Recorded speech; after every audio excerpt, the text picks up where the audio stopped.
Now see, as the name of the title suggests, business forecasting means forecasting for business.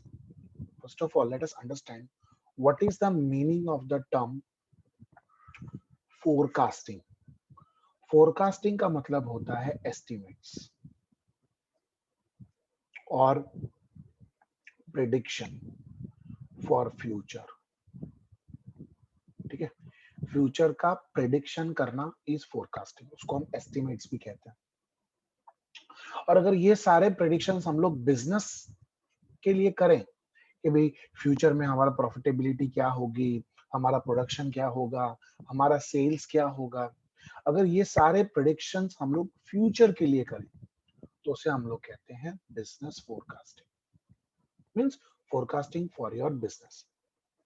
Okay, so if I give you a very simple definition, so forecasting का पहले तो मतलब क्या है, तो forecasting definition बोल रहा हूं, forecasting is using the knowledge we have at one time to estimate what will happen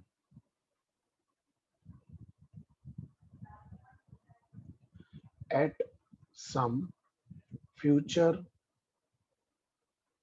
moment in time. ये एक फोरकास्टिंग की सिंपल सी डेफिनेशन है। ठीक है, फोरकास्टिंग का मतलब होता है जो अभी आपके पास नॉलेज है उसको आप यूज कर रहे हो टू एस्टिमेट फ्यूचर में क्या होगा, दैट इज कॉल्ड फोरकास्टिंग। अब है ना, फोरकास्टिंग की बहुत सारी टेक्निक्स हैं, बहुत सारी टाइप्स हैं। सो पहले मैं आपको उसके टाइप्स के बारे में बताता हूँ। So first let us understand about the types of forecasting. What are the various types of forecasting? Now see, forecasting is classified into three broad categories. Number one, according to time. ठीक है, according to time में एक है long term, एक है medium term of course,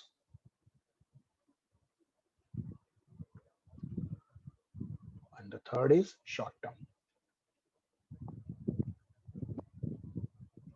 See, these are the three types of forecast according to time. Long term forecast मतलब generally 5 साल या उससे ज्यादा के समय के लिए जब हम फोरकास्टिंग करते हैं उसे हम लॉन्ग टर्म फोरकास्ट कहते हैं. मीडियम टर्म 1 से 5 साल के बीच में, और शॉर्ट टर्म 1 साल या उससे कम का समय. ठीक है, सो इस तरह से अगर 5 साल से ज्यादा का आप फोरकास्ट करते हो तो वो लॉन्ग टर्म, 1 से 5 साल के लिए करते हो तो मीडियम टर्म, और less than equal to 1 year के लिए करते हो तो उसे हम कहते हैं short term forecast which is based on time. Okay, the second is according to level of forecast. उसमें एक है macro forecasting.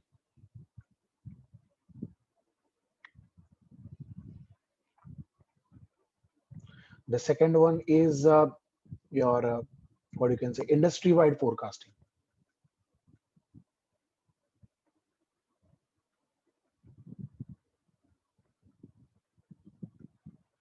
And the third is micro level, or you can say micro forecasting. Okay, macro मतलब related to the economy, पूरा country, पूरे economy का forecast करना. Industry मतलब जो जैसे मान लो कॉटन इंडस्ट्री, तो उस कॉटन इंडस्ट्री का फोरकास्ट करना, शुगर इंडस्ट्री का फोरकास्ट करना. और माइक्रो मतलब company based forecasting, it is company based. कि भाई मान लो टेक्सटाइल इंडस्ट्री है तो उसमें रेमंड का फोरकास्टिंग, तो रेमंड का इज माइक्रो फोरकास्टिंग. मतलब किसी कंपनी का फोरकास्ट करो तो वो माइक्रो, उस कंपनी जिस इंडस्ट्री में आती है उस पूरे इंडस्ट्री का करो तो इंडस्ट्री वाइड, और पूरे कंट्री का करो तो मैक्रो, पूरी इकोनॉमी का करो तो मैक्रो फोरकास्टिंग. ठीक है, the third one is according to the objective.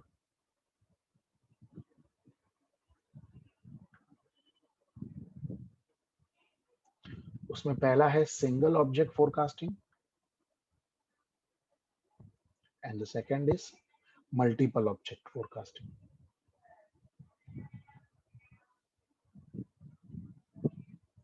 See, single object मतलब जो आपका एक ही ऑब्जेक्टिव है, से फॉर एग्जांपल प्रॉफिट, बस आपका फोरकास्ट करने का पीछे का मकसद है प्रॉफिट बढ़ाना है, तो वो सिंगल ऑब्जेक्ट फोरकास्टिंग है। मल्टीपल में क्या होता है कि भाई सेल्स बढ़ाना है, कॉस्ट घटाना है, प्रॉफिट बढ़ाना है, बराबर। ये इसको बोलते हैं मल्टीपल ऑब्जेक्टिव, मतलब जो आपको when you are concentrating on more than one objective, it is called multiple objective forecasting. जब आप किसी एक ऑब्जेक्टिव को फोकस करते हो तो उसे हम कहते हैं single objective forecasting. So these are the three major classification of forecasting. क्या फोरकास्टिंग क्यों कर रहे हो, ठीक है, तो आपका क्या क्लासिफिकेशन है, टाइम बाउंड हो, कौन से लेवल को बाउंडेड हो, आपका ऑब्जेक्टिव क्या है, सिंगल है या मल्टीपल है। सो ये हमारा दूसरा क्वेश्चन था, ठीक है। ऐसे तो पहला क्वेश्चन ही कह सकते हो कि what is forecasting, explain its types. Any questions to anybody? Now we go to the next topic, that is methods of forecasting. बहुत सारी मेथड्स हैं, उसमें से एक मेथड तो आप अभी इसी सेमेस्टर में पढ़ चुके हो, लीनियर रिग्रेशन, ठीक है। मैं वन बाय वन सारी मेथड्स के बारे में आपके साथ जिक्र कर रहा हूं। सबसे पहली मेथड है इंडेक्स नंबर। इंडेक्स नंबर हम लोग क्या करते थे, एस्टिमेटेड तो करते थे कि अभी कितना परसेंट इंक्रीज हुआ, कितना परसेंट डिक्रीज हुआ, कितना टाइम्स बढ़ा, तो क्या बताता था इंडेक्स नंबर, हमें क्या बताता था, जितने भी इंडेक्स नंबर थे वो सारे क्या करते थे, फोरकास्ट करने में हेल्प करते थे, एस्टिमेट करने में हेल्प करते थे। दूसरी मेथड है एक्स्ट्रापोलेशन। ये भी एक टाइम सीरीज जैसी एक टेक्निक है, इसको इंटरपोलेशन एक्स्ट्रापोलेशन कहते हैं। एक्स्ट्रापोलेशन मतलब जब कोई वैल्यू आपके डेटा के अंदर नहीं है और वो डेटा के बाहर की वैल्यू को आप एस्टिमेट करते हो, तो उसको हम बोलते हैं एक्स्ट्रापोलेशन। एक्स्ट्रा मतलब a value which is not in the data, okay, so उसके बाहर की वैल्यू को ढूंढना is extrapolation.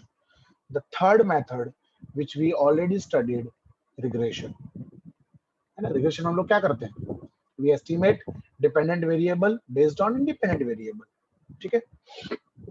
The fourth method is economic models. इसमें क्या होता है, हम लोग अलग अलग मॉडल्स बनाते हैं, मॉडल्स यानी फॉर्मूलाज बनाते हैं, ठीक है। वो फॉर्मूला बेस्ड हम लोग फिर क्या करते हैं, फोरकास्टिंग करते हैं, ठीक है। Fifth one is opinion poll. इसमें हम लोग क्या करते हैं, हर एक एक्सपर्ट से ओपिनियन लेते हैं, फिर वो ओपिनियन के बेस पर हम लोग क्या करते हैं, उसको फोरकास्ट करते हैं। जैसे अभी वैक्सीन की बात करता हूँ मैं आपको, कोरोना की जो वैक्सीन है, ठीक है, उसमें आप देखो तो कोई भी कंपनी वैक्सीन तब लाती है जब वो अपने ट्रायल्स पास कर सके, मतलब हर एक जितने भी उन्होंने वैक्सीनेशन दिया है, जितने भी सैंपल्स को उन्होंने सिलेक्ट करके वैक्सीन दिया है, उन सबके ओपिनियन के बेसिस पर वो वैक्सीनेशन का ट्रायल सक्सेसफुल है या नहीं वो मालूम पड़ता है, कि उसके साइड इफेक्ट्स है या नहीं, उसका एफिकेसी लेवल क्या है, उसका एफिशिएंसी लेवल क्या है, उसको बोलते हैं ओपिनियन पोल। मतलब एक ग्रुप ऑफ पीपल जिसको वैक्सीन दिया गया है, उनके ओपिनियन के बेसिस पर, और उसको एक एक्सपर्ट पूरा एनालिसिस करता है, फिर वो लोग एक मेथड पे पहुंचते हैं कि हाँ ये वैक्सीन कारगर है, ये वैक्सीन सफल जाएगी, इस तरह से। The next is graphical method,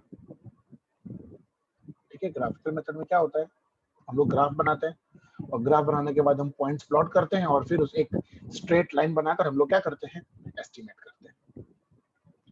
the seventh method is method of least square, जो हमने अभी उसमें पढ़ा, किसमें, रिग्रेशन में, लीस्ट स्क्वायर मेथड ही पढ़ी ना। अच्छा, इस चैप्टर में भी हमें यही मेथड पढ़नी है, लीस्ट स्क्वायर मेथड, ठीक है। उसके बाद eighth one is exponential smoothing method. Okay, ये भी थोड़ी साइंटिफिक मेथड है, वो भी अपने सिलेबस में है, तो ये दोनों मेथड हम लोग इस चैप्टर में पढ़ने वाले हैं, ठीक है। So all this methods you have already studied, ठीक है, ये आपने इकोनॉमिक्स में पढ़ा, ये सब स्टैटिस्टिकल मेथड्स हैं, ठीक है। अब ये जो दो मेथड है, least square and exponential smoothing, वो हम लोग इस चैप्टर में पढ़ने जा रहे हैं। So let us start. चलिए, so method of least squares. Okay, इस मेथड में क्या करना होता है, हमें एक लाइन बनानी है, that is y is equals to a plus bx। ठीक है, दिस इज अ लाइन, इसको आप रिग्रेशन लाइन बोलो, कोई भी बोल सकते हो। ठीक है, एक सिंपल लाइन है। अब इसको सॉल्व करने के लिए हमें दो इक्वेशन सॉल्व करने हैं। मुझे ऑब्वियसली y ढूंढना होगा और x मुझे दिया होगा, जो अभी तक नॉर्मली होता ही था। अब है ना, दो इक्वेशन है। पहला इक्वेशन है sigma y is na plus b sigma x, और दूसरा है sigma x y is a sigma x plus b sigma x square. इन दोनों इक्वेशन को सॉल्व करके मुझे ये a और b की वैल्यू ढूंढने की, x दिया होगा वो यहाँ रखने का, और मुझे y मिल जाएगा। अब ये दो इक्वेशन आप लोग लर्न कर सकते हो तो वेल एंड गुड, लेकिन अगर लर्न नहीं कर सकते तो मैं आपको एक टेक्निक बताता हूँ ये दो इक्वेशन आए कहाँ से। सी, हमारा इक्वेशन क्या है, y is equal to a plus b x. अब ये पहला इक्वेशन लाने के लिए multiply sigma on both the sides. बोलो बेटा, अगर हम दोनों बाजू सिग्मा मल्टीप्लाई करेंगे तो बोलो क्या होगा, if you multiply sigma on both the sides तो सिग्मा इंटू वाई, देखो ऐसे सिग्मा के साथ ये मल्टीप्लाई कर दो। चलो, तो ये हुआ तुम्हारा, बोलो बोलो, sigma into y, sigma y. Okay, sigma into a will be n a. अब ये क्या किया मैंने आपको बताता हूँ। सिग्मा ए मतलब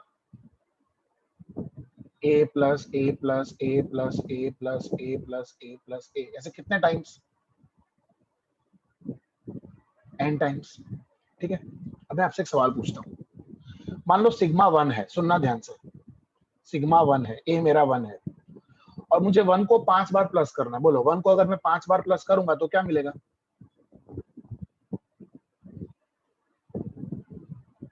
5। अगर 1 को मैं 6 बार प्लस करूंगा तो क्या मिलेगा, 6। 1 को 7 बार प्लस करूंगा तो मुझे क्या मिलेगा, 7।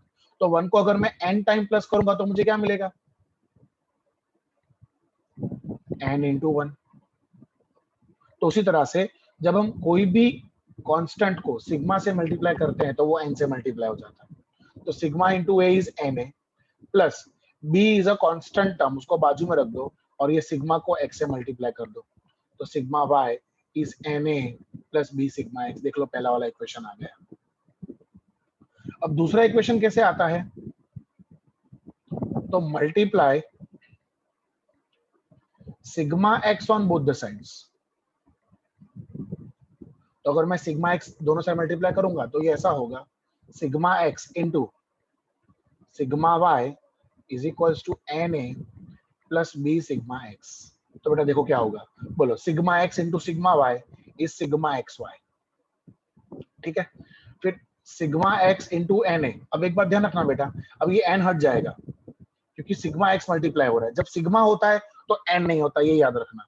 तो sigma x into a will B a sigma x plus sigma x into sigma x is b sigma x square. अब चाहो तो चेक कर सकते हो, तुम्हें तुम्हारा सेकंड इक्वेशन मिल गया, sigma x y is a sigma x plus b sigma x square. बोलो एनी क्वेश्चंस। पेज 151, उसमें some number we are doing 7।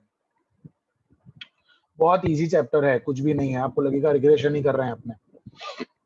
चलो, fit a straight line to the following data. तो आपको ईयर दिया हुआ है, ये कुछ है ना टाइम सीरीज जैसा ही है, यूं समझ लो।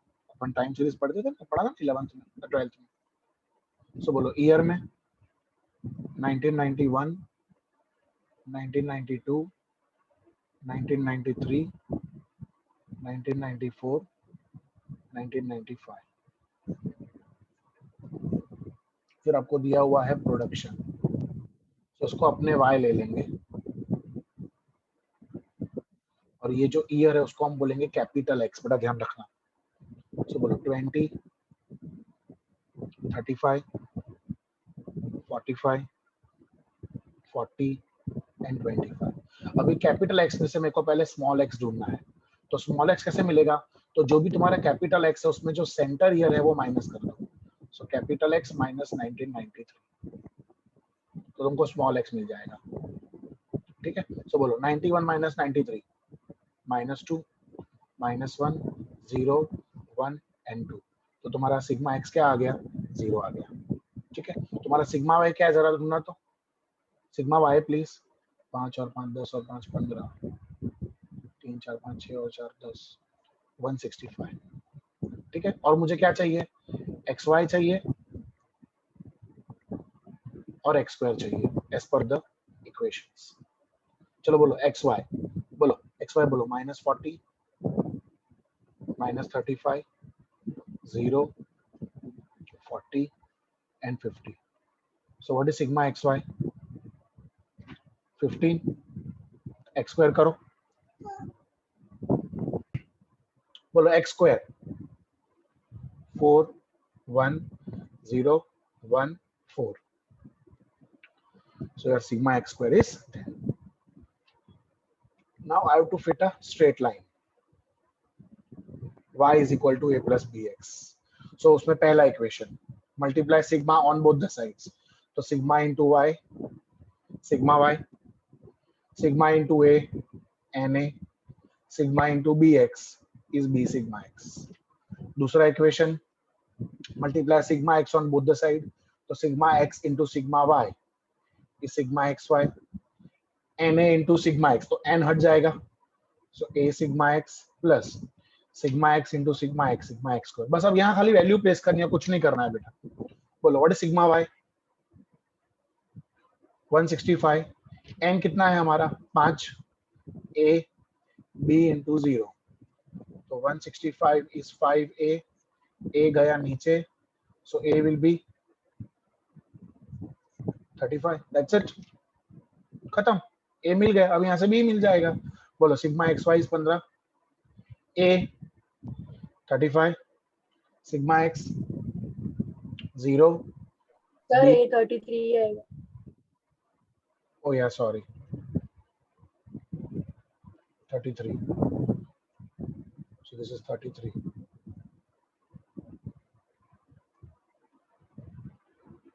Okay, plus b into sigma x square will be 10, so 15 is equal to 33 into 0 0 is equals to 10b, 10 goes niche, so b is equals to 1.5, khatam. So y is equals to 33 plus 1.5x. फिर अपने को x के बारे में कुछ पूछा है कि find y when x is something, कुछ भी नहीं बोला है, तो बस this is the straight line. Sum is over. Well, any questions to anybody? Okay, हाँ, one more thing I would like to add over here is, भले पूछा नहीं है लेकिन ये आपको लास्ट में लिख देने का, अपन ने x क्या लिया था, छोटा x क्या लिया था, कैपिटल X माइनस 1993, तो वो यहाँ पे रिप्लेस कर देने का। ये खास तब काम लगेगा जब हमें एस्टिमेट करना होगा, इसमें कोई एस्टिमेट था नहीं, तो आप इतना रखोगे तो भी चलेगा। लेकिन अब देखो नेक्स्ट सम नंबर 8, अब उसमें देखो एस्टिमेट करने को बोला हुआ है, ध्यान रखो बेटा। सम नंबर 8 देखो, सम एवरीबॉडी क्या लिखा है, fit a straight line to the following data and from it estimate the value for 1998. तो 98 की वैल्यू मुझे ढूंढनी है, तो चलो year, that is my capital X,